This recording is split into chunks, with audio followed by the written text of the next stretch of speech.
What's going on, everybody? Welcome to another episode of Pod Scum. I'm your host, your bastard of ceremonies, Reckless Rexx Ruger. That, of course, if you couldn't tell by the chompers, is the Freddie Mercury puppet. We're back with another amazing episode of Pod Scum. Let me give myself a look here, man. Ooh! Ready to get rolling, baby.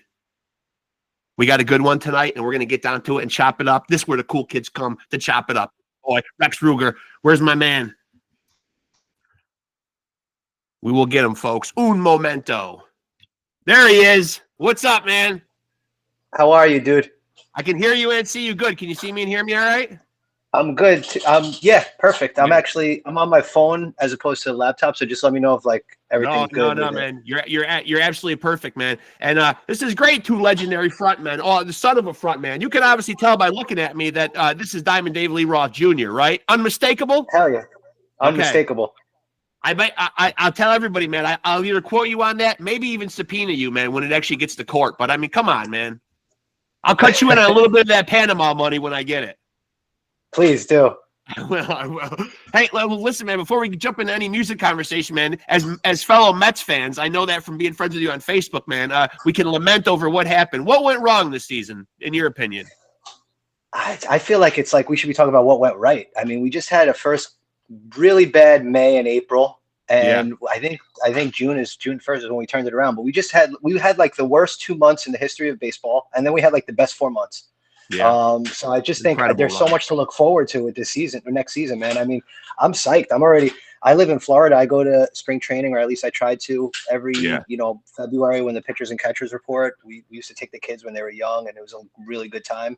I think next season I can't wait. Like, let's see if we're gonna get Soto. If we don't, hopefully we re-sign Alonso. Like, there's so much to look forward to. I'm no disappointment with the Mets. Yeah, and the Mets have a big checkbook to break out too. That's what's nice. Oh yeah, yeah. Cohen likes to spend money. Yeah, he's ready to go. Yeah, he sure is, man. Hey, so usually I start these things off by asking, man, going back to your beginnings, man, was there a specific album or an artist or a song that really jump-started the music thing for you? That really kicked it up for you? Yeah. I've said this before. I think my brothers introduced me really young to heavy music.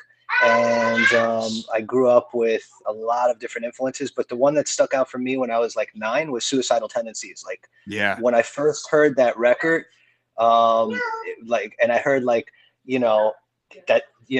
everything about the Suicidal record. I saw your mommy and your mommy's dead, and like the lyrics, I was like 9 years old, and I was like, what the fuck? Yeah. Like, what is this guy saying? I'm going to see them next year. I'm going to see them next year at the Carrier Dome. I would love to see them, man. That's like a bucket list with Pantera and Metallica. It was an expensive ticket, but it's like the big you gotta do it once. Yeah, you do. 111 bucks a ticket.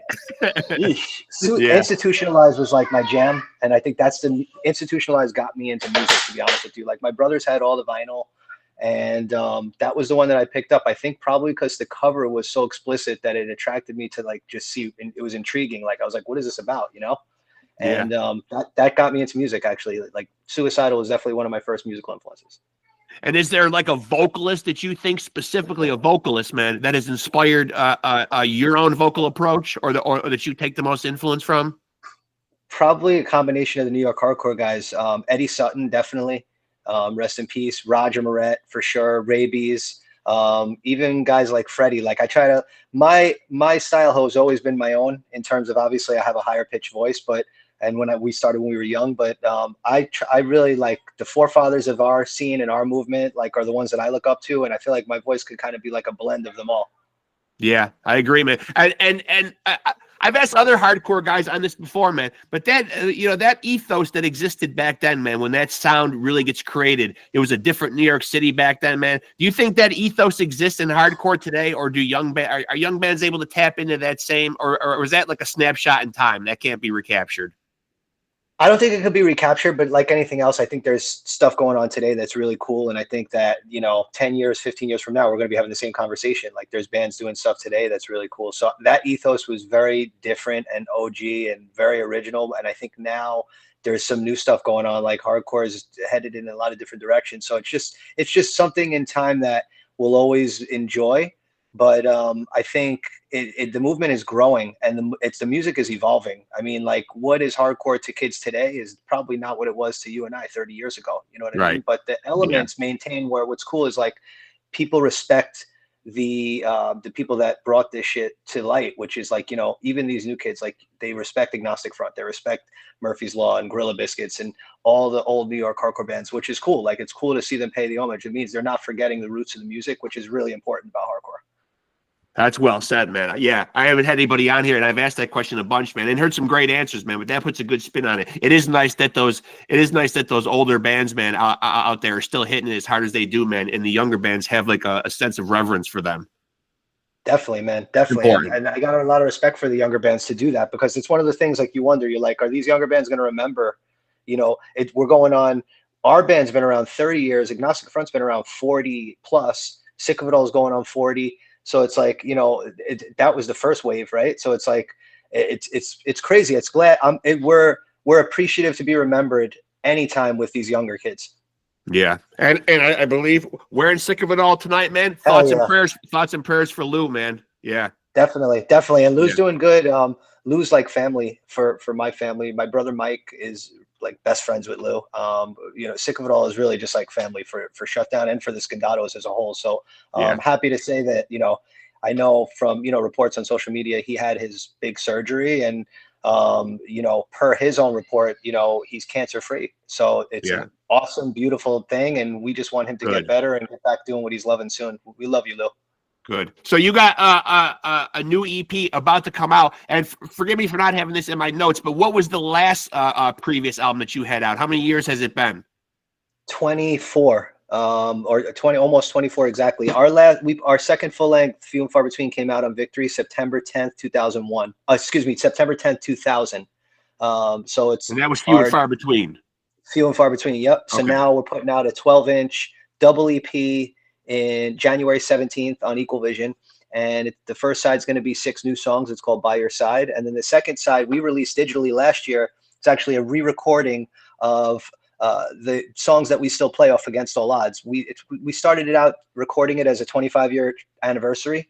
And we added Perseverance, which was a song before we were on Victory on Striving for Togetherness EP that we put out in 1997. So it's a 5-song re-recording, new version, like a new fresh version of these songs. It's just kind of like so kids can hear, you know, our style. And then the other side is 6 brand new songs, and that'll be on 12-inch on January 17th on Equal Vision. And the single you have out now is, or the one that's out right now that people can listen to is By Your Side. For people that might not know, man, what's the meaning behind that? That's a pretty heartfelt song. Yeah, man. Yeah. By Your Side is about mental health and suicide prevention. It was written primarily by Dion, our bass player, in tribute to his aunt who passed away during the pandemic. She was dealing with, you know, her own issues and unfortunately fell victim to suicide.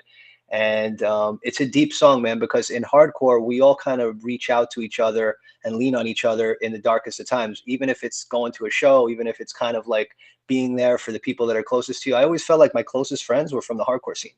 So By Your Side is kind of just knowing that, you know, you can go through the struggle, but just know that, you know, you can lean on your friends wherever they are to support you. Don't let yourself fall into that dark hole. There's always people there for you to look out for you. Very cliche and hardcore, but it's also very true to meaning and true to our hearts. Well, I know from doing well over 200 episodes and having had plenty of hardcore guys on there, man, that it more than any genre really is a sense of community, man. I've been out to live shows, man, and like everybody in that scene really is the most down to earth, approachable person. And I'm not saying that because you're on here, man. I've always felt that, man. Hardcore and really the metal scene in general gets a bad rap, man, for the aggressiveness of the music, but always the best fucking people. Always metal included, for sure, man. We've played many metal shows. We played metal festivals back in the day, Milwaukee Metal Fest. We did it all.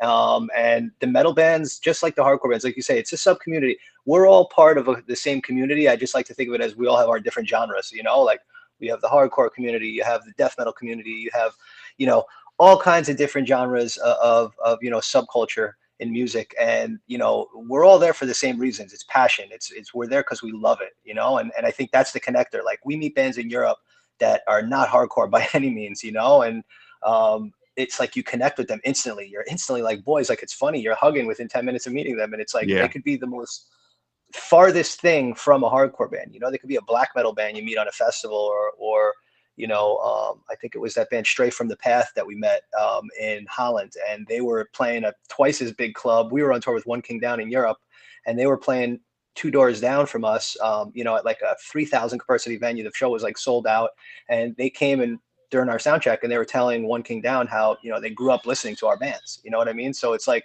you meet people on tour of all different genres of music, you bond with them, and it's kind of like the tie that binds.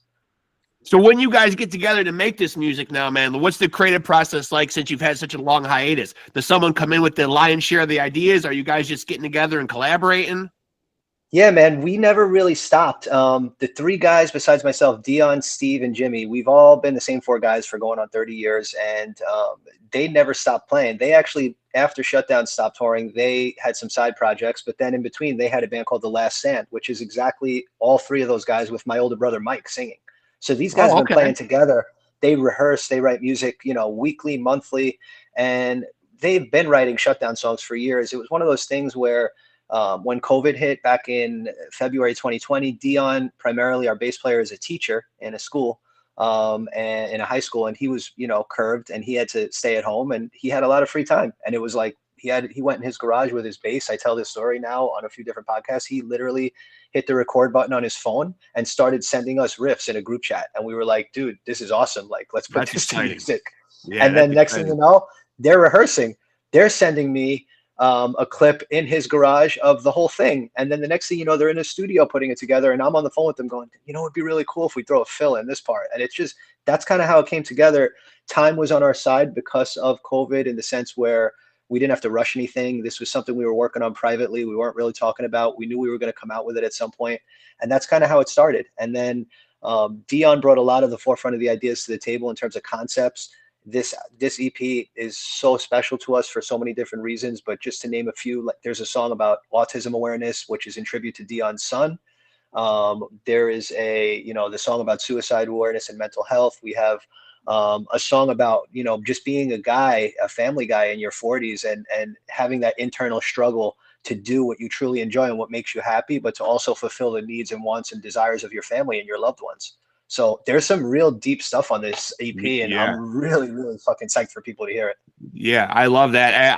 I as someone whose day job is working as an LPN, man, I love hearing that you're tackling mental health and issues like that, man. And I've had a couple of good conversations on here, man. And it is nice, man, that men are now getting a little more candid and speaking a little openly about their mental health issues, when for years it was a stigma and it was almost encouraged that we like suppress it, you know?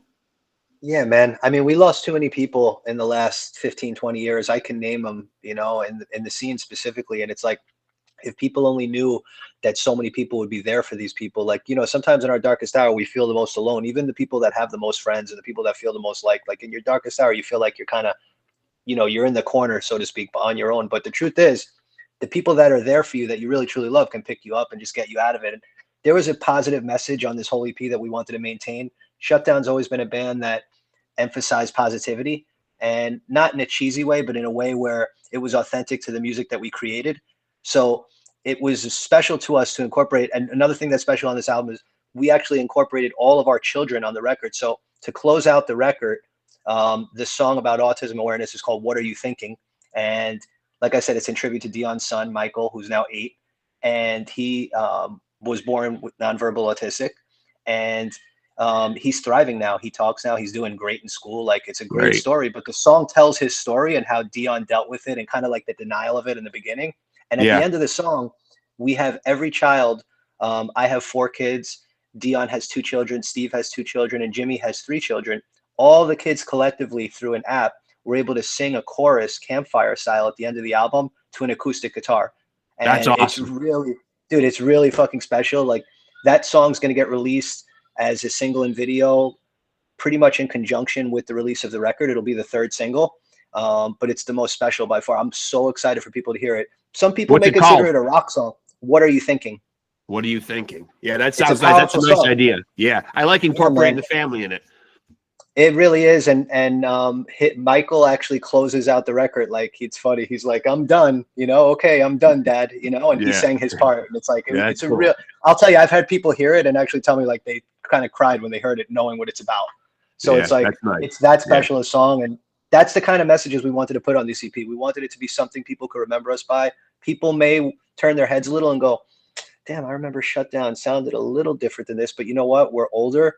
This is a tribute to not only our families, but to us as individuals and musicians and just people who love and play hardcore.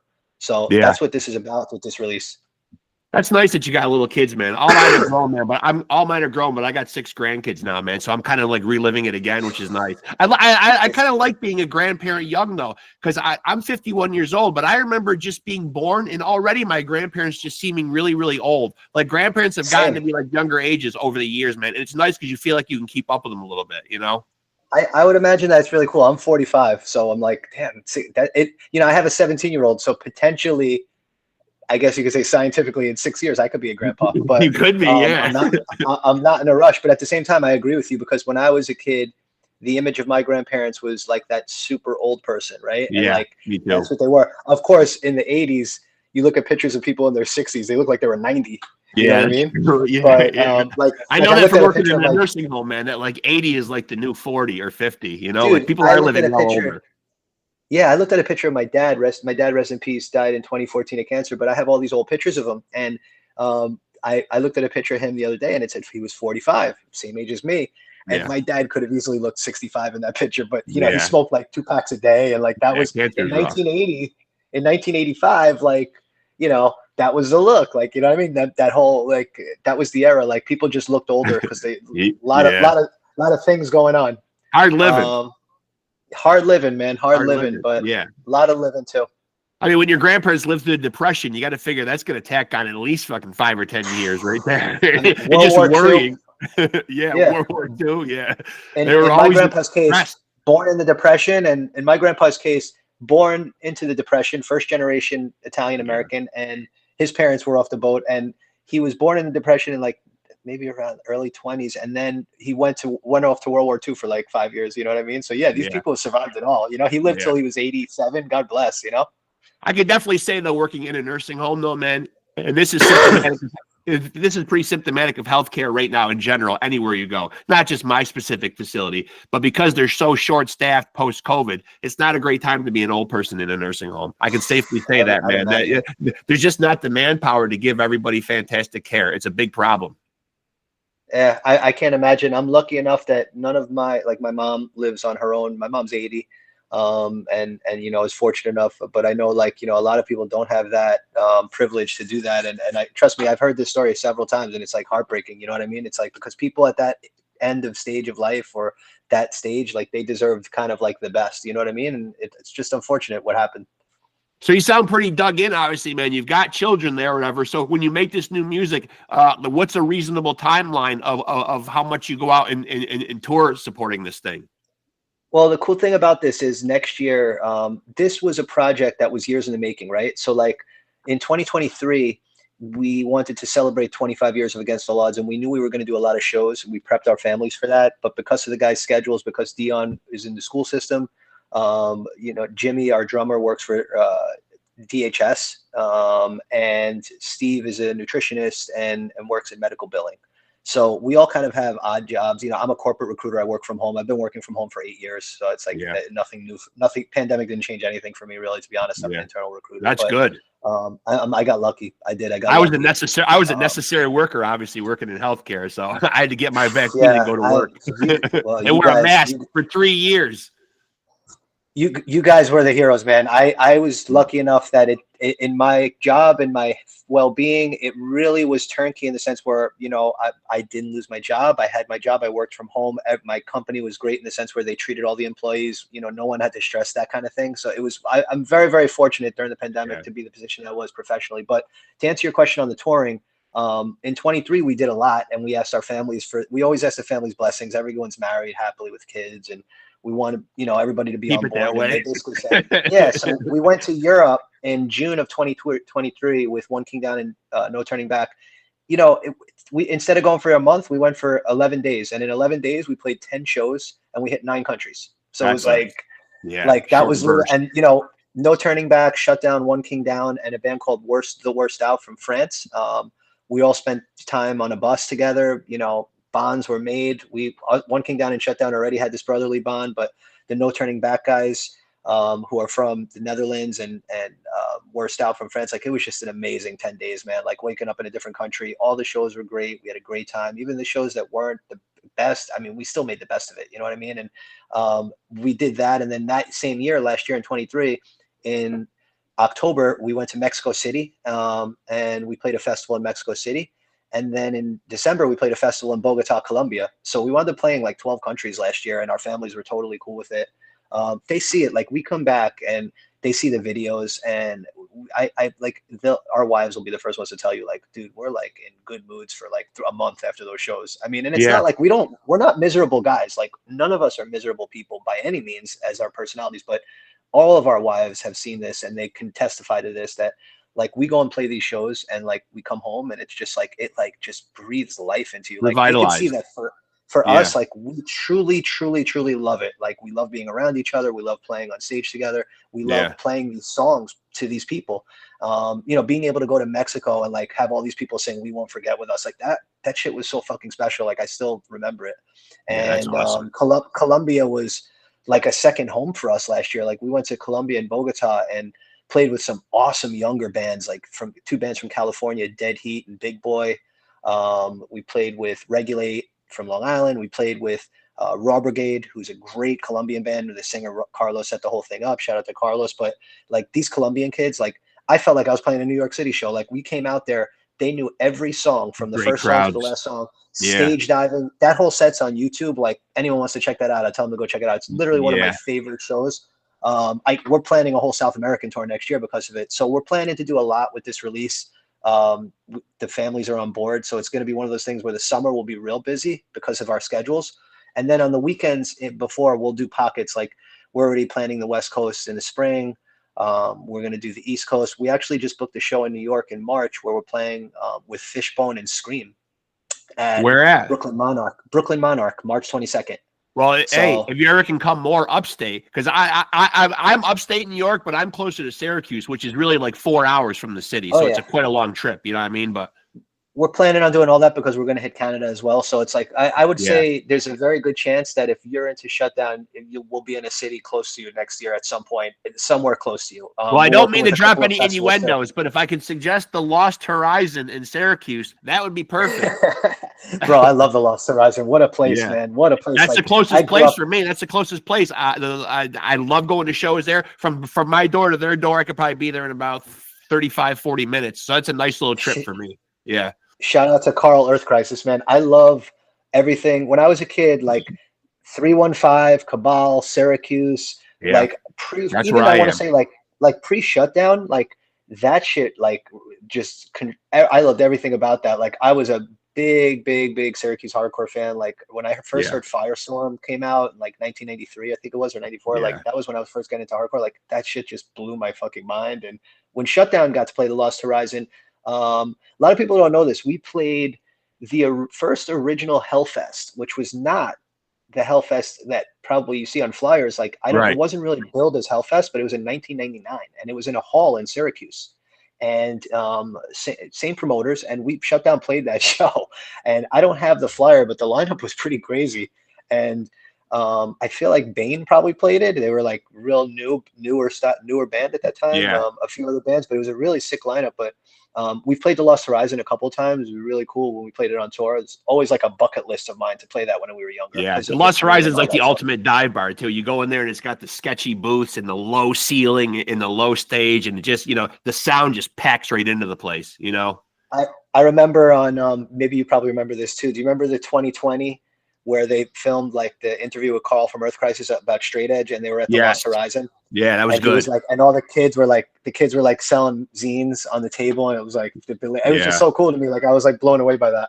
Yeah, Earth Crisis are probably like one of the more well-known upstate New York hardcore bands, though. Like, they're like the kings of Syracuse, man. Yeah, man. They're great. Yeah, man. To think of some other, of course, One King Down is more Albany, but I always think of One King Down, and then I think there's so many great heavy bands from upstate New York. Like, it's always been like that. Like, the heavy good bands were always from upstate New York, Let me ask you this. Now that you have a family, tell me truthfully, man, now that you have a family and you're older, because, obviously I said I'm 51. I don't have a job that involves touring. I just have a regular go home and come home after work. But I become more of a homebody as I've gotten older, I notice, and I like my creature comforts, man. How do you view touring now as opposed to then in the position that you're in now, with a family and a stable home? Do you like going away as much? I love it. I love it. I fucking love it. At least you're honest. I don't like, so here's the thing. We can never go more than like 2 weeks. That's our thing with Shutdown. And that's actually a thing with like a lot of bands that play. I don't want to call them like legacy bands, but a lot of those bands for like the older bands, they can't tour a lot anymore because they have families and they have careers. So we kind of have like a 2-week rule. Like Dion has a very tough time if it's not the summer taking any more than like say 10 days off. So to be able to just go away for like a week or 10 days, play shows every single day wherever we are, it doesn't matter whether we're in South America, whether we're on the West Coast, East Coast, Midwest, Europe. Like I fucking love it, dude. I love it. I love playing in other places and meeting kids and just like bonding with kids over stuff that hardcore is one of those weird things where you meet kids and within 5 minutes you made like a friend for life because of just common likes that you guys have. So let me ask you this, man. This had to be a pretty high honor. I don't know if you're aware of this, but in me digging up my notes to talk to you about stuff, back in 1997, the late great Rabies hailed you guys as the future of hardcore. It's crazy. I never even knew that till after he passed away, which is crazy. Tony Victory. He's quoted as saying that in numerous musical publications. Well, he was our biggest supporter back then, so I wouldn't doubt that he said that. He was somebody that was a personal friend to me.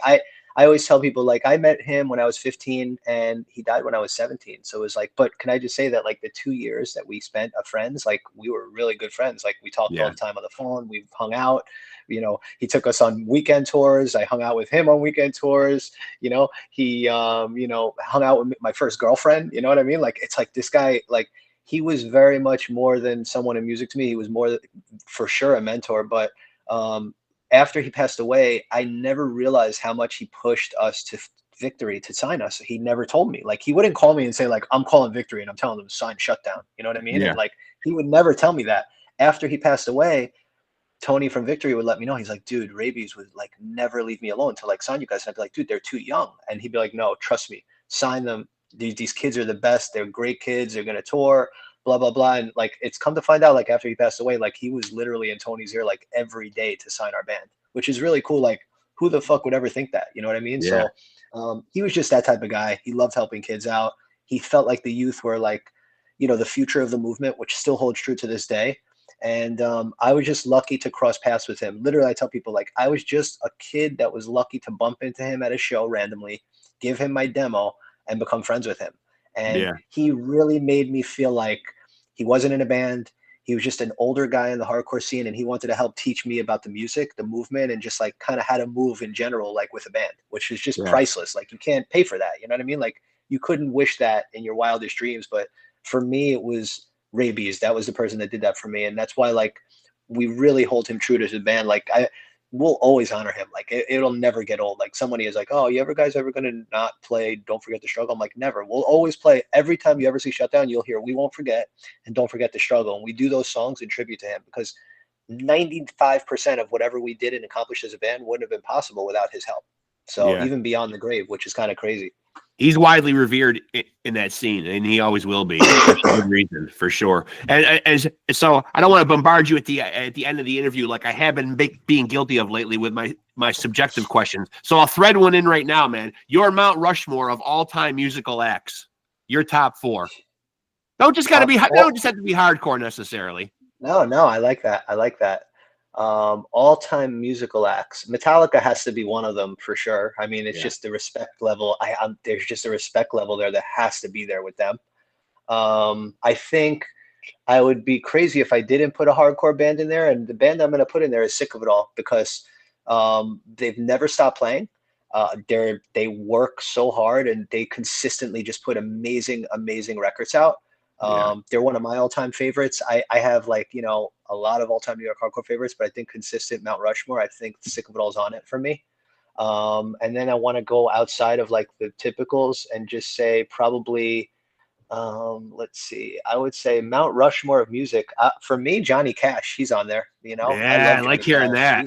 Yeah, He's that's like, a good he's a pick. big influence. You know, I listen to him and I listen to artists now that I think remind me of him just because they remind me of him. You know, I'm a big into, my dad was into Johnny Cash and definitely extended that love into me. My dad was more of an Elvis guy. I feel like I fell into more Johnny Cash. And probably the fourth one, um, you know, I listen to so many different things, it would shock you, but Mount Rushmore of music, you think, right? So like now we're thinking like outside of like the typicals. These I are would have goats. to, Yeah. yeah, goats, right? Um, I'd have, to go with, I'd have to go with probably Iron Maiden, Oh, that's a you good know? pick. Yeah. You Yeah. know, and honestly, just because of like, you know, again, like stood the test of time. Funny story with them, Nico McBrain actually lives like a couple miles away from my house here and owns a little side rock and roll ribs place that he hangs out at when he's not on tour and like plays little drums No at, and he has a shit. drum set set up. Yeah, no bullshit. And I've met him many times, talked music with him, talked about hardcore and Agnostic Front. He's a big Wow. Agnostic Front fan. And yeah, so probably Iron Maiden. And I'm gonna get off this thing with you later, and I'm gonna be like, damn, why didn't I mention A, B, C, D, E, and F? It's always like that when people ask me questions randomly. Like I Yeah. can never think of It's what I want to tough. think of, but It those is tough. four probably consistent. I would put Agnostic Front on there as well, just for the fact of another band that stood the testament of time. I am a true to blue hardcore guy. I do like stuff outside of hardcore, but like I just love that shit. So like I could listen to Sick of It All and Agnostic Front any day of the week, any Yeah. record. Like I just love the whole collection. You know what I mean? Agnostic Front are the fucking kings for me, man. I fucking absolutely love those guys, man. They're the fucking. I've had a couple of them on here, man. From the current lineup, I've had Craig on and I've had Danny on. Awesome Oh, dudes. they're Awesome. amazing people. And Amazing people. I'm working on getting Vinny. I don't want to let that out of the Okay. bag, but I'm trying. Yeah, I'm trying to run him down. Yeah, It's a tough thing, man. It's a tough thing. I will tell you, I we know. played Puerto Rico in February of 23 and 24 exactly. Excuse me, this year. We played Puerto Rico this year in February, and we get to the show and somebody said we have a surprise for you guys, and I was like, oh, what? And then like we come around and Stigma was at the show in Puerto Rico. He Ah, happened to be on vacation in Puerto Rico, and he found out we were playing, and he made the girl he was with drive like 2 hours to come see us play.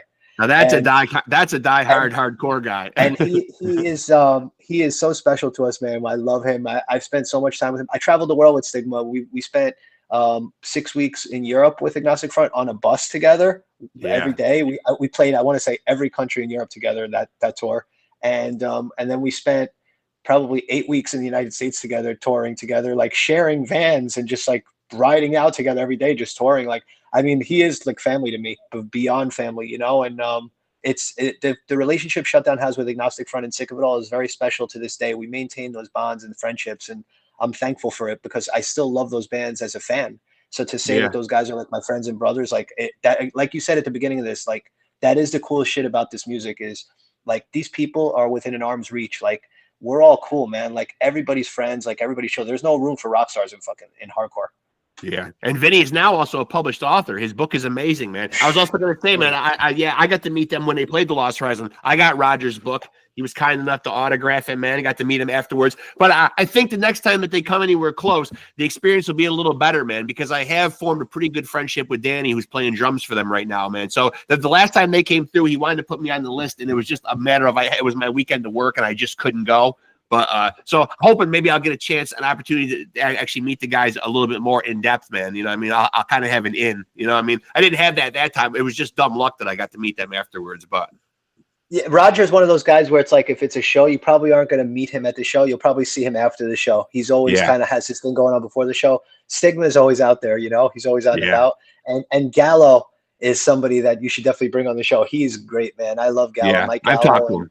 Yeah. Craig was, it's funny stories with my family. Like Craig Silverman played, of course, you know, in Only Living Witness, and Only Living Witness was like a brother band to my brother John's band, who was called Lament. They were around in the early 90s, like 92. They were on Inner Journey Records, and Lament and Only Living Witness were very, very close together. And that's how my brothers knew Craig. So Craig like has known the Scondotto family since like 1992. Yeah, he's a great guy too. He's been on twice. He's a nice guy. He's a nice guy. He was actually kind enough. I had a glitch in my computer and all my hard drive was erased, and I had done an interview with him but hadn't released it yet. I had like 4 or 5 of them, and it fucking crushed me, man. All of a sudden they were gone off my computer. So I contacted all the people that I remembered that I lost interviews with. He was one of them. And I kind of, hat in hand, kind of said like, hey, it got fucking erased. I had a mishap on my computer. Would you be willing to like run it back again and redo it? And he was one of the first ones that was willing to do it. You know what I mean? He got right back on with me. And we ran it back again. He's a genuine guy. I think all of us. He's a great dad too. Like this guy is just like, I love the way he is with his son. Like I think if you're friends with him on social media, like you've seen his son grow up, it's just beautiful, man. I love how all these guys are good fathers. Like all my friends in hardcore are like the best fathers, Gallo's another one. Gallo's like an amazing father. Roger is like testament to a good father. So it's like, it's really cool now that I have kids and I'm friends with all these guys. Like that's what we do. We get together and we talk about the kids and who's going to college and who's graduating and, who's lost a tooth, you know what I mean? Yeah. And it's cool, man. I love it. It's cool to be able to stay in touch. Those guys are lifelong friends. I'll be talking to them till, I'm hopefully old and gray and 70, 80 years old. And I do got to shout out Roger, man, because a couple of years ago, he was going through his own battle with cancer and his own health issues that was pretty public. And he's still out there fucking hitting it hard, man. I saw them at the Lost about a year and a half ago with Sick of It All and Crown of Thorns. And, man, the energy at a hardcore show is so much fucking different, man. You know what I mean? Everyone's pressed into the stage and the performers are right there. You know what I mean? There's just an energy that gets emitted at a hardcore show that just you can't replicate it anywhere else. No, man, it's the best. It literally is. And Roger, even if you watch that documentary, Agnostic Front, the one that was on Showtime a few years ago that Ian McFarlane put together. Yeah. Roger has a pacemaker. So Roger not only beat cancer, he beat cancer and has a pacemaker and goes out and performs. And you could see Roger and he puts his all into every performance. Like I personally have witnessed that. He's taught me how to perform, how to last on tour, how not to blow my voice out.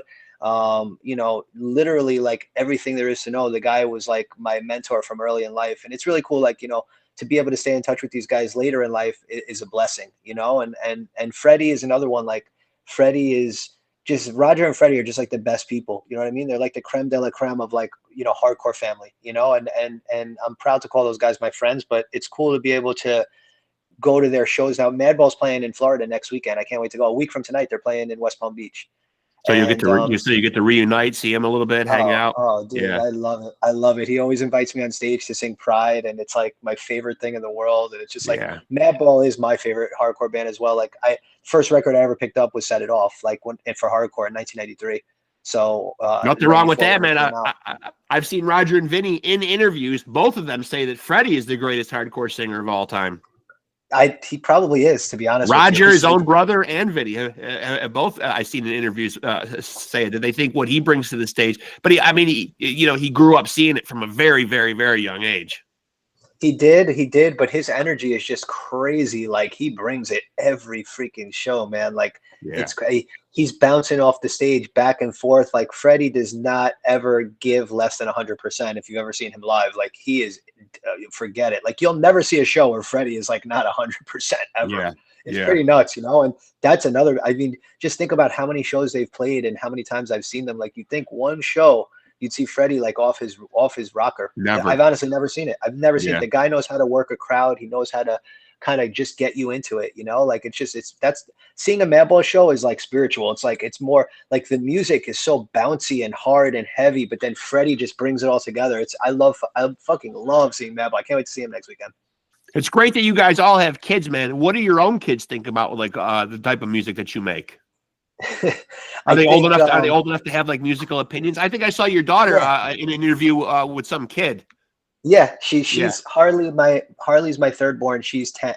She's 10. She'll be 11, and she thinks it's awesome. She that it's super cool, and she supports it. Very, very sweet girl. She's the best. I have 2 older boys. They're 17 and 15. Carmelo, my 17-year-old, is on the spectrum, so music really isn't his thing. It's not like any type of music. It's just he's not music oriented. He loves games. He loves books. He has other interests, which is great. Julian, my 15-year-old, is a skater, and he's through and through. He listens to hip hop. He's like Mr. Hip Hop head, dresses like a 1997 raver. And doesn't like to get his hair cut ever, so he has like this like bushy broccoli kind of haircut. And but you know what? He's a fucking teenager, dude. And it's like I say, I tend to sometimes get mad at him. Are you there? Yeah, I'm here. I don't Yep. know. Yep. Okay. No, I tend to sometimes get mad at him, and he like, and then I step back and my wife goes, he's a teenager. You had it so easy with the 17-year-old, and Harley's just such a little sweetie. Like, you got to remember, he's just a teenager. And it's like, so I started bringing it into hardcore shows, and he likes it, he likes it. He's very into hip hop. So it's like, he's into like subgenres of hip hop, like this music called opium, which is like this like gothic hip hop from Atlanta, like real weird shit. My son is pretty much a hip hop head too. Although when he does go to concerts, though, 9 times out of 10, they're usually rock or metal concerts. Yeah, I mean, but then he says, like, there's certain forms of hip hop that open you up to hardcore. Like, there's that group, the Suicide Boys, and they're not hardcore at all, but Knocked Loose toured with them. And then it's like, all of a sudden, some kids that were into Knocked Loose started going, oh, let me check this out. Gives them some credibility. Yeah. So there's some kind of like crossover where it was enough. Funny enough, on this tour, I was telling people the story. Like, my son likes this opium hip hop rapper, Ken Carson, and I have a friend that is from hardcore that tours with bands for a living. He's a merch guy, and he happens to be on this tour with this guy, Ken Carson. And this guy played in Miami, and my son was like dying to see this guy. And it's kind of like, this guy is like this very big deal. If you look him up, real big. What exactly is opium rap? Did you get to the bottom of it? It's like this, like, auto-tuned, like gothic lyric, or like dark oriented, like hip hop, where it's like everyone there was like dressed in black and kind of looked like they could have been at a Marilyn Manson concert, but it's like hip hop, but it's like auto-tuned, like Atlanta style hip hop. Like, it's not my cup of tea, but they sold out the place, and these kids were going nuts. And I was able to get my kid and his friends like the whole hookup to go to the show, and it was like I got to be the cool dad for a night. And it's just like, what are the odds that my friend of 30 years in the hardcore scene is on this tour? Mind you, he hates this music, but it's like, this is what he does for a living. You know what I mean? So that got my son into this whole conversation about, hey, maybe you do like some hardcore music. Let's open you up to some hardcore music. So I took him to Equinox Fest, which is a hardcore show in South Florida in Broward County that Equinox Bookings is a group of young kids that have been doing shows down here for years. They're doing really well. And they have a festival every year. Shattered Realm was supposed to headline it. They couldn't make it last weekend, but I took my son to the festival, and he fucking loved it, dude. Like, kids were fucking slam dancing. Yeah. Like, he loved it. Like, it was a little culture shock. And he actually saw a friend there, which blew his mind. Like, one of his boys was there, and they were like, Julian, what the hell are you doing here? Gave him a hug, and next thing you know, he's like off with his friend at the show. And I was like, this is how it happens. I'm like, dude, I said to my friend, I go, this is how it fucking happens. I'm like, I'm not saying a word. Like, just let it. Just let the energy. Yeah. Just let him soak the energy in. Yeah. So I feel like he is on his way. God bless him. He's on his way, the kid. He'll find his way. And he's a skater, he's doing his thing. And then I have a 2-year-old. We had a little 2-year-old. I called my 2-year-old surprise baby. At 43, I had her. So we have a little baby running the show. She's a little girl, Josie. So yeah, man, we have a full house. 2, 10, 2-year-old, 15, and 17. Yeah. Yeah. Surprise baby, man. I don't know if I can do that at my age right now, man. Start all over again, man. I mean, me and my wife are pretty active with the grandkids. So several days a week, we have some combination of a grandkid or more here at any one time, man. But it's nice to see them. It's nice to see them leave, though. It is nice to have some downtime. That's the difference about being a grandparent. They could come. They just, like, it's nice to see them leave, right? Yeah. Like mine, like I always tell people, like, I feel like I've aged like 20 years in the last 2, just because like my sleep schedule's been severely altered. Yeah. So it's like, this is like touring 365 days a year is what I could compare it to. Cause it's like, you wake up, you go to sleep, you wake up, you go to sleep. Like, my 2-year-old is not a good sleeper. So it's like, I feel like I've probably slept like maybe a straight 4 hours, like in the last 2 years. Like, you don't get much. You know what I mean? Yeah. You got to sleep. I think the secret is you got to sleep when they sleep, but then your own sleep schedule, like you said, gets fucked up. It gets all messed up, because it's like, if I take like a 2-hour nap twice a day, like, I'm like a zombie all day, dude. So it's like, I don't want to be like that. So it's like, I force myself to stay up to the point where like by 8 o'clock, I'm barely standing. And you know the drill. My wife does all the hard work. God bless her. But it's a challenge, but it's an awesome challenge. It's also cool having 17 and 15-year-olds in the house, and having the 2-year-old, and it's like they really do help out. The 10-year-old, my daughter, is like the second mom. Like, that's nice. My wife is Cuban, and my girls are Cuban, and it's like, it really is. It's like there's such a bond with the girls. It's super cool to watch. Couple of years, you want to go out, you got built-in babysitting there, man. That's nice. I'm counting the days. Yeah. So let me ask you another subjective question, man. If I'm dropping you, Mark, on a desert island, man, what's the one desert island album you would bring if you can only bring one? I got to stay positive because that island, there's going to be so much fucked up things going on. So I'll say Start Today, Gorilla Biscuits, because I can listen to that album and it just like changes my mood. It's a mood changer for me. I can listen to Start Today and it literally changes my mood. Like it puts me in that kind of like PMA mentality. Yeah. You want to be happy on a desert island, if nothing else. You know what? You don't want to be miserable on a desert island. That's for sure. You're not going to survive that long if you're miserable. It's very grim. and so you may have mentioned this already, but the release date of the EP is when? January 17th, 2025. And then we also we have I just got the edits for the new video. We have a second video coming out on November 13th. Like people kind of, it's funny, we put out this first song in like 24 years, and now like boom, we're putting out another video. I don't think people are going to see it coming, which is cool. So the next video drops a week from Wednesday, actually, on Drew Stone's show for his new music show for the New York Hardcore Chronicles. So we have a second video. Yeah, man, we have a second video. The song's called Untouchable, and we actually did the video as to pay an homage to the Beastie Boys. I don't know if you've ever seen the Shake Your Rump video, but this video is an homage to the Shake Your Rump video by the Beastie Boys. It's almost like a tribute to that. It's basically a spoof of that video. Cool. That's so cool. And the song's called Untouchable, and it's very different than By Your Side. Untouchable is a fast, aggressive song. I think people kind of heard By Your Side and liked it or didn't like it, but probably assumed what everything's going to sound like on the record. And now they're going to be completely thrown off when they hear Untouchable. They're going to be like, wait, what? Yeah. So it's like that bipolar opposite of By Your Side. So I'm really into the fact that people are going to kind of be blindsided by it, in the sense where hopefully they like it and they're like, wow, now I'm really intrigued by this record. Like, what is this record all about? Because we really truly have songs on this record where it's like, and then there's that What Are You Thinking song I was talking to you about. So there's something for everyone on this record. For anyone that thought there wasn't any heavy songs on the record, I urge them to wait. There's going to be some stuff coming out. And for anyone that thought that they really like the melodic stuff, there's more of that too. So I'm really psyched. But Untouchable is the next single. It comes out a week from Wednesday. Super excited about that. And then What Are You Thinking will come out. We're going to do a really special video for autism awareness with that one. That's in the works. And then that'll come out in conjunction with the full release, which is on January 17th everywhere. And that'll be on vinyl. You can pre-order it through equalvision.shop, or you can just go on Equalvision's website and pre-order it, because everything's colored vinyl, but everything's in like limited quantities. That's nice, man.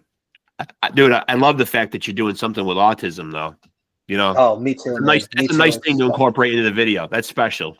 That's cool. It really is, man. It started out as something that Dion brought to the table and asked us that, would we be okay with him, putting this song together? And he said straight up, he said, this is kind of like on the rock side of things. Like, it is. You hear this song, like, I'll send it to you when we're done. I'd be happy to. Yeah. And love to hear it. But when he explained the message about it, and he kind of like the way he presented it to us, like it was really like, it kind of like hit, man. Like, it hits you as a parent, it hits you.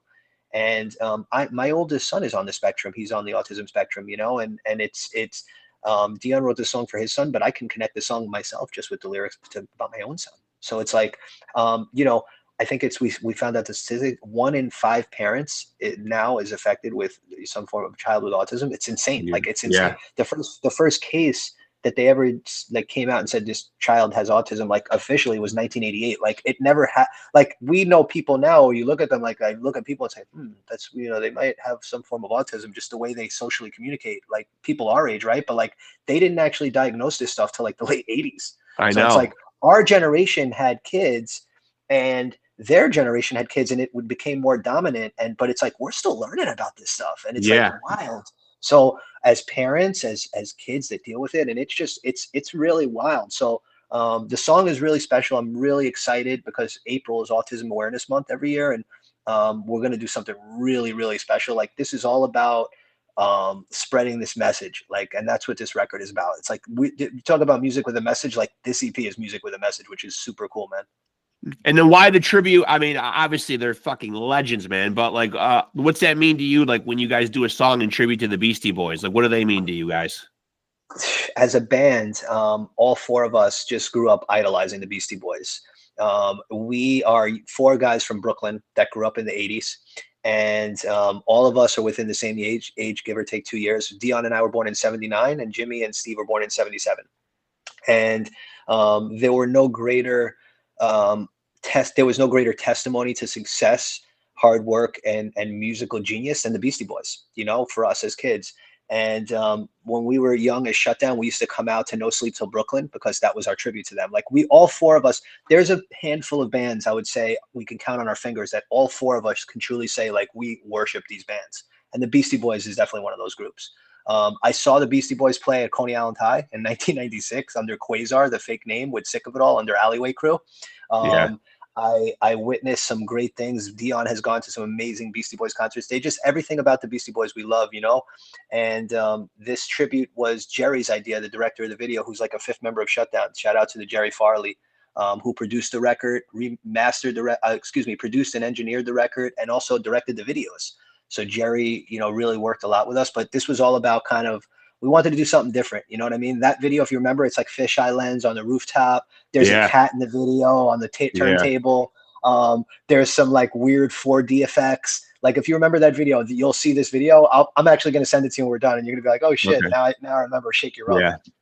And I remember, man, for people that are from a younger generation that only remember the Beastie Boys as rappers, have no idea that before that they were a pretty damn good punk hardcore band. They were a New York hardcore band, man. These guys were friends with Harley Flanagan and Jimmy Gestapo. One of the things when Shutdown recorded Against All Odds in the studio, Jimmy Gestapo was our producer, and he used to sit there and tell us stories. That was 1998, right? And he was telling us stories about the 1986 or 88 tour with, you know, Beastie Boys took Murphy's Law and Fishbone on an arena sold out tour.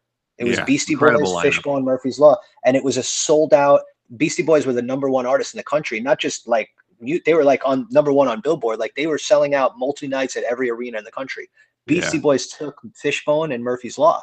So Jimmy Gestapo got experiences of a lifetime on that tour, you know, and he told us so many stories about being on that tour. But ultimately, like you're on a tour like that, like it makes you, you know, it teaches you a lot about yourself, about you musicians, everything. Yeah. So it's funny how the Beastie Boys full circle came back kind of in our lives always. You know what I mean? Just got to give them their musical props so people don't go Google them and stop it. No, fight for your right to party. You know, go back and do your homework on the old Beastie Boys. You know. Yeah, man. Harley and Jimmy are in that video. Yeah, they're incredible, man. And rest in peace, the late great MCA, man. That's a shame. Yeah, or definitely rest in peace to MCA for sure, man. One of the all-time greats. Okay, and so a good answer on the Desert Island album, man. Right. I already hooked you with that one, man. So we're good there. The last one would be, and I don't want to get pushback from this. So far, the comment section has been pretty decent, man. But okay, I've been doing this thing that I call rock swap. So if we could get a dead musician back from heaven, who would we trade for him? Who do we want back, first of all? A lot of great ones we've lost. Shit, man. I feel like who do we want back? And it could be any musician, right? Yeah, sure. I mean, shit. I mean, I want Rabies back, man. I want Rabies back. Like, and more importantly, man, who in today's musical world can we fucking sacrifice to get him back? Who can't you fucking stand? I mean, take your pick, dude. I mean, let's offend somebody now. Beyonce. All right, now you're thinking like a GM, man. So wow, I feel like a big bargaining chip like Beyonce, man. If you were a GM, man, you could probably get a few people back for the price of her, right? You know, I don't want to offend anyone. I'm not trying to impugn the legend of Rabies by any means, man. That is a good swap, even if we just got Rabies back, man. But no, I'll tell you, I just want him back as a friend, and I miss talking to him. I miss talking to him about hardcore, and so I'm a little selfish in my reasons for wanting him back. If I wanted to go, you know, outside of hardcore, I was thinking maybe Elvis or maybe Kurt Cobain. I would like to bring one of those guys back. And you obviously want to do away with the music of Beyonce. Yeah, not even just her like that. I'm not just like anti-rap. There's a lot of just crap on the radio. Like, there is. I try not to listen to it too much, but there's just like so much garbage out there. Like, you know. So let me ask you about your music listening trends. As a music fan, when you're around your house putting around and you're listening to music, are you somebody that really goes back to your old standards, or are you able to find anything new out there nowadays that excites you? Oh, there's a lot of new stuff. On the hardcore side, there's so many good hardcore bands now new. that I listen to. I mean, it's just, what genre do you like? You know, we were talking yesterday, Pain of Truth is really good. I really just like their whole vibe. They kind of have, to me, they're like the modern day Madball. They have that vibe, you know? Yeah. If you want like the hip hop vibe, like E-Town style, there's that new band, well, not newer band, Gridiron. They're dope. Like they kind of remind me of like E-Town. They're like a new modern day E-Town. It's like for every band that I liked back then, there's like a newer version, you know? There was Leeway. I used to love Leeway, but you know who's running the show right now? A band from upstate New York. They're called Mind Force. Mind Force is fucking dope. So, Okay. you know, there are always counters to what was and what is now. You know, who's been running the hardcore scene for the last 20 years? And to me, still the kings of hardcore, Terror. Terror is like so fucking consistent, you know? Yeah. So it's just so many. Yeah, there are a lot of legends, man. And like New York was just able to breed like a whole genre of music, man. Because all complete respect to, you know, all the scenes all over the world, Europe, wherever, man. But I mean, New York is for me the quintessential hardcore scene. Yeah, right. Yeah, I think so. Definitely. I mean, and I think like Boston has an incredible history with hardcore. Yeah. I think California, there's just some legends born out of California that with hardcore that are just hard to deny, like the whole Revelation Records era. You know, I think, but yeah, New York is New York, man. I mean, it's New York hardcore. It's just, you know, Age of Quarrel is always going to be Age of Quarrel, you know, Cause for Alarm, Agnostic Front's always going to be Cause for Alarm. Like there are just certain records that paved the fucking way for this music that today, and then you want to skip to the 90s and, you know, bands like Marauder are getting their flowers now and lots of copies and imitations now of kids now wanting to sound like Marauder, which is so fucking cool. So a lot of New York hardcore bands getting their roses that deserve their roses. And even outside of the genres, bands like Irate. Irate was, you know, kind of, you know, a part of the New York hardcore scene from the Bronx, but, you know, a metal band as well. And now today getting so many flowers that they deserve, you know, from kids, new kids into the scene. So, but again, they're from New York, and New York always kind of, I feel like we've always kind of run the show on all different ends of hardcore. Yeah, you guys are releasing an EP. Is an EP in your idea, man, right now, the right format to release music? You know, is the LP kind of dead? It seems like the public has no fucking attention span at all. It's sad. I think you hit the nail on the head. I think the EP is the quintessential release at the moment for hardcore. I think, you know, our EP, I think it's 20 minutes. There's some bands that are putting 20-minute LPs out, and that's because they're 20 minutes. So I think you're right. I think the attention span has gone down. I mean, who's going to be able to sit there and listen to a 45-minute record, you know? So hardcore songs in general are like 2 minutes, and, you know, you put your best 5 to 6 songs out there and you got a 15-minute EP, and boom, you know, this one happens to be 20 because there's 6 songs. But I would say so. I think it's the standard nowadays. If you really look at some of the best releases for hardcore, props to the bands putting albums out. It's not easy. You know, for me, I want to put all bangers out. You know, I don't want any filler on a record. So putting out a whole album full of bangers is not easy. You know, I feel like a couple of bands have done that really well the last few years. Turnstile, I feel like their record, just every song hit. Like, I mean, whether you love it or hate it, like every song on their record was a banger on that last record. I was also a big fan of the album by Take Offense. I was glad to see them come back too. Love them. They Take Offense rules, man. Take Offense rules. And I had Anthony the singer on a couple months ago. Great guy. Oh, they're great, man. They're out of California, right? Yeah, amazing. Yeah, man. They're super thrashy, really good band. I think it's hard to write a record with all bangers, but if we were ever going to write a record, I would want every song. I wouldn't want any filler on the record. So that was the idea with this EP, you know, like we just wanted every song to hit. And I feel like we did that. All 6 songs are memorable, hopefully are different and can relate to kids, you know, outside of what they were expecting, and hopefully people enjoy it. I think you hit on the right formula right there, man. You hit them hard and fast, and you just kind of give them like one dose of it, man. You know what I mean? And it sticks with them, and it's memorable. You're right, man. Because you remember when we were young, man, you'd get Metallica putting out like 70-minute albums. Remember?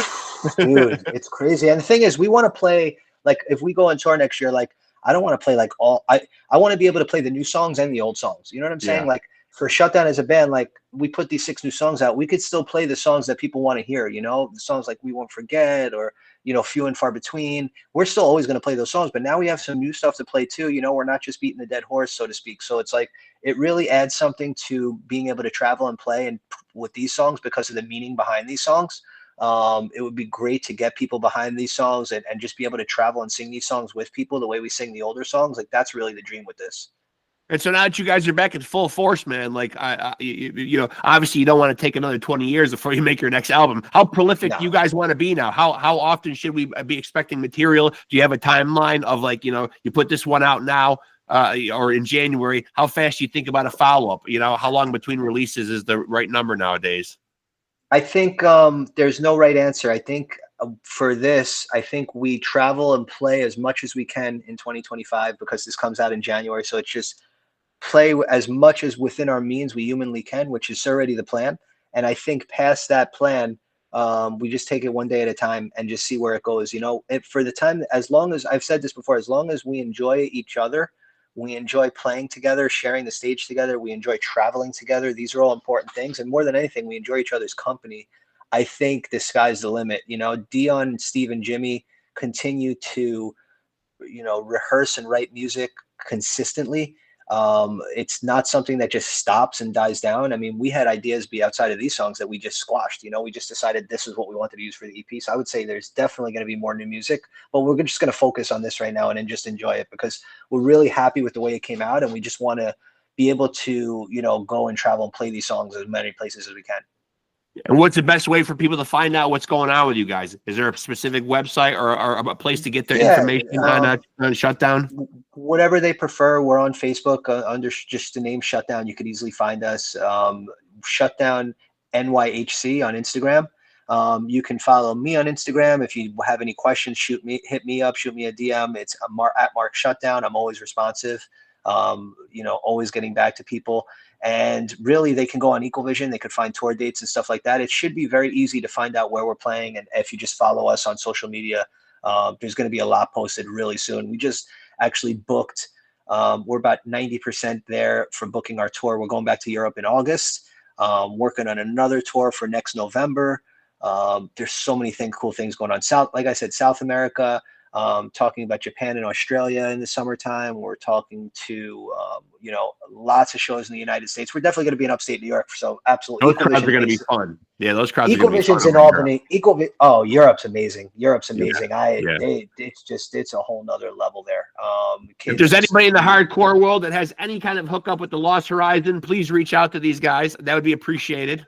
Yeah. Dude, I really appreciate that, man. I still look for contacts. It's funny. Like, I'm still that organic DIY guy that, like, I'll message people online and I'm like, you know, I'll literally text Freddie. I'll be like, Freddie, who books shows at this club anymore? And Freddie's like, yeah, no, this guy's not around. This guy quit like 13 years ago. He's like, here's the guy you want to call, you know?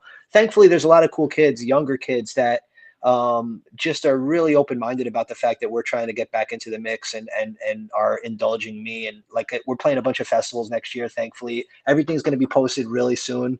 But we're wrapping up, like, booking all these cool festivals that we're doing, maybe some bigger festivals in the United States that I can't talk about now, but we're kind of in the process and negotiations with. So hopefully that works out. A lot of cool stuff happening, man. So fingers crossed it all works out for 25, but I think there's a high likelihood that you'll see us somewhere in your town close by in 2025. Right out of the gate, January, new music. That's the way to start out. That's the way to start out of 2025. That's how we wanted it. We've been planning this for a year, so it's been a long time in making. And the new video comes out next week. Super psyched about that, and just really excited for people to hear the whole release. Like, you know, I'm really thankful for the reception that we've gotten to By Your Side. It's been really awesome. Very, very positive message. I would say 99.9% really good messages, reviews, things like that. But I think the best is yet to come. Yeah, it's great, man. I wish you guys all the best, man. Listen, man, spent over an hour, man. It was fun, man. Dude, thank you, man. You know, we could talk for hours, dude. This is hardcore, so we could sit here. Like, I don't even look at a timer. I'm just like, shit. We could fucking talk for hours. I appreciate you having me on, though, bro. Thank you so much. Thank you for doing what you do. I got to think like a working man. It's got to be at work tomorrow at 7 a.m. I work from home, but the kids are up. The kids are up at 5 a.m. My oldest actually has a 4-day high school week, but his day starts at 5 a.m. He takes the bus at 5:30. Does 4 10-hour days. Oh, that's nice. That's nice. Yeah, what, do you get every Friday off? Every Friday off. And then this week he's got Tuesday off because of the election. Wow, a 3-day weekend every weekend, man. Kids would I seem like they would love that. You know, it's a The school day's a little for, longer. I would rather do that if I was a kid. it's a magnet school for, it's International School of Business Affairs for gifted kids. It's a magnet school, so it's not your Yeah. average high school by any means, but the kids that are there are like really, really into school, which is a cool thing. But yeah, God bless him. I think this kid, he's getting full scholarship to college. He's gonna be that kid that does his thing, that just like, he kind of breaks all the records in my family. Like first to get his Awesome. master's degree, first to do this, God That's willing, first to great. get that. Like he's just Yeah. that kid. So he's the oldest, the big toe, as I call him, and he sets the Yeah, example that's for his great. brothers and sisters. Listen, man, I appreciate it, man. I could sit here and shop it up with you all night, man. But we're definitely in Hey, touch now, likewise. man. Definitely want to do this again, man, for sure, man. When the album comes Thanks, out Mark. or whatever, man, we'll do it again for sure. Us Marks got to stick together, man. This Marks with a Without a K, you doubt, know what I man. mean? Us Marks and New York Mets fans, man. We're a thin Even thin better, herd. man. Yeah, I know. Yeah, man. I know, man. It's My gonna be brother our bought me year this next year. hat. My brother bought me this hat, and they like got eliminated the day of. So I'm like, all right, I got to wear the hat for at least a month. You know what I mean? So I feel like one of the things we'll that caught up on us. One of the things that caught up on us, we had a lot of guys in the lineup that could put the bat in the ball, man. But we were a little thinner than I'd like to see us in starting pitching. And maybe we're like one big bat away at the very least, man. We got to shore up that pitching staff, though. I mean, I don't know. There's nobody in there that really stands out as a dominant. I really want to see us keep Pete. I know Soto is going to wind up happening because Uncle Steve's going to make sure it happens. But yeah, I really hope we keep Alonso and re-sign Severino or Quintana or one of these guys, because I feel like we really had something going. It's like Pete Alonso even said, he's like, there was just some kind of chemistry with this team. Or I think it was Harrison Bader said it. He put that statement out yesterday, and it was just like, everybody says this and it's cliche, but he's like, because we went through the fire in April and May and turned it around, there was so much chemistry with this team to be. They all saw each other's worst. I mean, these guys were all out the door getting traded late May. They were having speeches like, you may not be here next month. And they not only survived that, but they had the best record in baseball the next 4 months. So there's some serious chemistry on this team that I hope doesn't get too broken up. But I know, unfortunately, we're going to lose a few guys. But like I said, hopefully it doesn't get too broken up. I'm still excited about next year. I'm a Met fan through and through. We always live to see another tomorrow, dude. Yeah, so it's like, me too. I'm still hanging out in 1986. I was more disappointed with 2015 getting eliminated in the World Series the way we did than this season. Like this season for me, like I was all in the beginning. I accepted defeat by May, but I was all in. Watching this team turn it around was like a true example. And then they had the whole world rooting for them. Like at some point in September and October, like, I mean, literally people in the store, I'm wearing Met shirts in Florida and people going, wow, this team is special. Like when Alonso hit that home run. Yeah. So like, I was getting stoked that we were going to see a Subway Series, man, again. I thought that was the Yankee team we could have beat. Listen, I had the guys in Shutdown ready to house me in Long Island. I had my plane ticket on deck. There's a Long Island airport, MacArthur Airport. I fly into it now. It's really quick and quiet from Fort Lauderdale. And I had the whole logistics nailed down to a T, and it was almost like I jinxed myself because they wound up losing the next 2 games. But I know, like I was ready to go, dude. I was literally ready to go. Like I dream of a Subway Series when I was a kid. Shutdown was on tour in 2000 when the Subway Series happened. We were on tour with One King Down. We missed the Subway Series. We were in St. Louis and Colorado in the Midwest, just across the U.S. on tour. And I said to myself, I'm never going to miss a Subway Series again. So I called the guys. I said, I'm flying in if they make it. Hey, next year, better luck next year. Well, that 2000 team was pretty special too. But on paper, man, we really had no business there against the Yankees, man. But hey, I mean, say what you want, man, but they were filled with magic, that team too. Yeah, man. The Mets always have that magic. Next year is going to be a year, I'm sure of it. But they also make you want to kill them a lot of the time, though, too, or break some stuff. Listen, to be a Met fan doesn't come with any kind of, disappointment. It's rough. It's rough. Being a part of the Met fan is you have to go through the struggle to actually be a real Met fan. You know what I mean? But I just saw a quote picked up by a couple of sports sites, reliable sports sites, that said Cohen's plan is to get Soto and re-sign Pete and go out and get two quality starting pitchers. I mean, I don't think there's a secret. He's ready to break open the checkbook. We're definitely going to be the highest payroll, probably by twofold in baseball next year. That's like, I can already guarantee, which means the pressure will be on us. But you know what? It's nice to have an owner that wants to spend. We spent 35 years with an owner that didn't want to spend money. So it's like, for all the Yankee fans that give me shit and say, oh, your owner's trying to buy the World Series. Like, dude, you live your team that like that's the story of the Yankees. You know what I mean? It's all Steinbrenner about did it for baseball. years. Yeah. You know, these teams, somebody was saying this to me, like these small market teams, the teams that really deserve the respect, like these teams like Tampa Bay that go far because they really don't have the players or the Right. time. And then you have teams like the Marlins that give their play. I mean, the Marlins you could build a Hall of Fame team with the Marlins players that they gave away in the last 6 years. Like it's insane. I know. Like, Yeah. you know, from Ozuna to Stanton to Crazy. the best pitchers. It's crazy. It's crazy. So, you know, I'm confident with the Mets. I always live to see another tomorrow. Steve in Shutdown is a diehard Mets fan. Jimmy and Dion are in the new video, you'll see we pay tribute to Tino. Your audio just got weird. I don't know. Did your microphone pull out? My Bluetooth died. Hold on. Oh, there we go. There we go. That's okay. But no, I'm just hearing you through your internal mic. It still sounds all right. Are you there? Yeah, I'm still here. Yeah. My Bluetooth died.